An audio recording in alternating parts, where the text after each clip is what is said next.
जब ballot paper से चुनाव हुआ था 2008 में, तो 4 दिनों तक गिनती चली थी। बच्चा चोरी और ह्यूमन ट्रैफिकिंग से झारखंड लगातार जूझ रहा है और पुलिस पूरे तरीके से कोयला माफिया, बालू माफियाओं को संरक्षण देने में लगी। जो रेप केसेस हुए, 1/3 आदिवासी बेटियां उसका शिकार हुई हैं। अब संगठित ऑर्गेनाइज माफियाज की तरह ये लोग काम करते हैं, सुपारी लेते हैं 5,000 10,000, यही लोगों की कीमतें रह गई हैं। अब रोशनी खलखो जी का जो आप घोषणा पत्र देखेंगे, विकसित रांची का संकल्प पत्र देखेंगे, तो उसमें मैं संक्षेप में 4-5 पॉइंट बता रहा हूं कि कितनी दूरदर्शी सोच।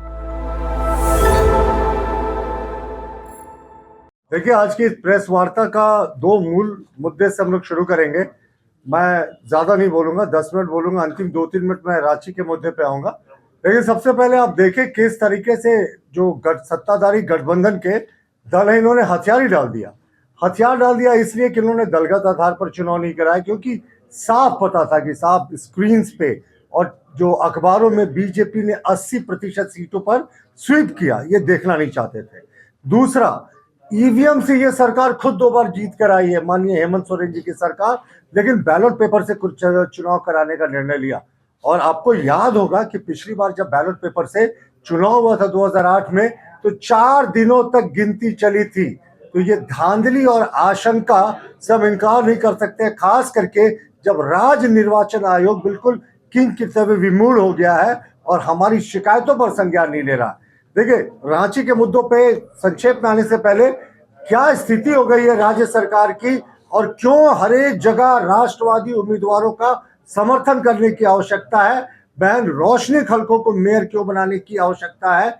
इस पूरे प्रदेश में राष्ट्रवादी विचारधारा की ताकतें जब तक सशक्त नहीं होंगी, तो इस सरकार की अंधेरागर्दी चलती रहेगी। बच्चा चोरी और ह्यूमन ट्रैफिकिंग से झारखंड लगातार जूझ रहा है। 700 के आसपास बच्चे औसतन हर एक वर्ष गायब होते हैं और अभी भी पिछले 6 वर्षों में 1,000 बच्चे ट्रेसलेस हैं। बड़े पैमाने पर रांची, खुटी, गुमला, सिमडेगा की जो आदिवासी बेटियां हैं, वो ह्यूमन ट्रैफिकिंग का शिकार होती है और पुलिस पूरे तरीके से कोयला माफिया, बालू माफियाओं को संरक्षण देने में लगी हुई है। पूरा सिस्टम कोलैप्स कर गया है। अगर आप हत्याओं की बात करें, तो इस सरकार के 6 वर्षों के कार्यकाल में 7,500 हत्याएं हुई हैं और 23% कन्विक्शन रेट है इस सरकार का। तो आप सोच सकते हैं कि क्या स्थिति है। 8,000 से ज्यादा रेप केसेस हुई हैं और डबल डिजिट में इसका कन्विक्शन रेट नहीं है। और सबसे अफसोसजनक पहलू कि जो रेप केसेस हुए, 1/3 आदिवासी बेटियां उसका शिकार हुई हैं। पूरे तरीके से जो है वो यहाँ सुरक्षा से खिलवाड़ किया जा रहा है। अगर आप देखें तो अपराधीकरण और गुंडा राज का मैंने आपको उदाहरण दिया कि किस तरीके से अब नक्सलवाद अगर कम हो रहा है। गृह मंत्री जी ने घोषणा की है 31 मार्च तक हम नक्सलवाद का लगभग समूल नाश करेंगे। तो अब संगठित आपराधिक समूह जो है वो बढ़ रहे हैं। अब आप देखें, जहां भी कोयला बालू का उद्योग है या जहां खनन होता है, वहां संगठित ऑर्गेनाइज माफियाज की तरह ये लोग काम करते हैं, सुपारी लेते हैं 5,000 10,000, यही लोगों की कीमतें रह गई हैं जान की हेमंत सरकार के कार्यकाल में। अपहरण, फिरौती के लिए अपहरण की घटनाओं में 23% जो वृद्धि है, वो जब हमारी भारतीय जनता पार्टी की किसी समय राष्ट्रवादी विचारधारा की सरकार थी और अभी मौजूदा समय में। और जो भ्रष्टाचार है, राजकोष में 10,000 करोड़ का ब्लैक होल है। जैसे गैलेक्सी में ब्लैक होल होता है ना, जो उसके अंदर जाता है वो कभी निकलता नहीं। तो 10,000 करोड़ के पैसे का कोई हिसाब नहीं है इस सरकार में, ना उसका रिसीट है, ना कहाँ आया ना कहाँ गया। किस तरीके से भ्रष्टाचार इस सरकार में शिष्टाचार बन गया है कि आप खुद सोच सकते हैं। और खनन और जो यहाँ शराब माफिया है, उनका कहते हैं ना गोल्डन एरा चल रहा है। भारत के भी शासनकाल में चंद्रगुप्त मौर्य के एरा को गोल्डन एरा कहा जाता था। ये शराब माफिया और जो खनन माफिया है, उनका गोल्डन एरा चल रहा है। शराब का जो घोटाला है वो 750 करोड़ का है। एसीबी जांच कर रही है, सीबीआई जांच से सरकार भाग रही है। क्यों? क्योंकि सत्ता के शीर्ष में बैठे लोगों तक इनकी गर्दन पहुंचेगी, जो ये सरकार बिल्कुल नहीं चाहती।